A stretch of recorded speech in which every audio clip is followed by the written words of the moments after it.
এই যে সবাইকে শুভ পয়লা বৈশাখ জানিয়ে শুরু করছি আজকের রেসিপি। আজকের রেসিপি এখানে হচ্ছে চিকেন কষা হবে। অনেকটা চিকেন আছে, এখানে সব মশলা দেওয়া হয়ে গেছে। এবার এই যে আদা, টমেটো, মশলা, এখানে কাঁচা লঙ্কা এবার দিয়েছি। এটাকে এবারে ভালো করে কষতে থাকবো। মশলাটাকে মাখিয়ে নেবে এর মধ্যে।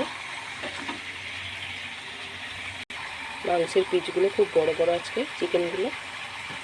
এই যে চিকেন কষা হবে, এই যে মুরগির মাংসটা কষা হচ্ছে। এখানে এই যে অনেক জল বার হয়েছে।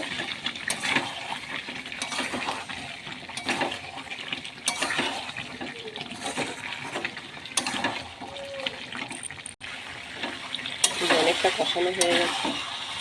এবার এই যে আলুগুলো ভেজে রেখে দিয়েছিলাম আগে থেকে, সেগুলো দিয়ে দেবো।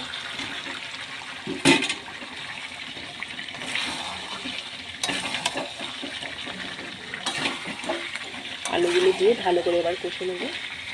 যে খুব সুন্দর কষানো হয়ে গেছে আলু আর মাংস একসাথে। এবার জল দিয়ে দেবো এতে।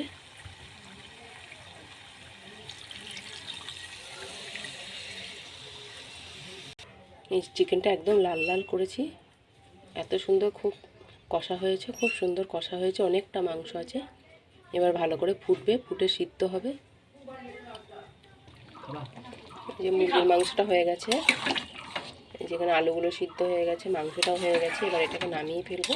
আর কিছুক্ষণ হবে, একটু ঝোলটা শুকনো করব।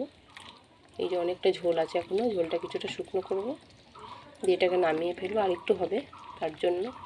এই যে চিকেন কষাটা হয়ে গেছে, এবার নামিয়ে ফেলবো। পয়লা বৈশাখের স্পেশাল, খুব সুন্দর হয়েছে। এই যে চিকেন কষাটা হয়ে গেছে, নামিয়ে ফেলেছি। অবশ্যই প্রথম থেকে শেষ পর্যন্ত দেখবেন।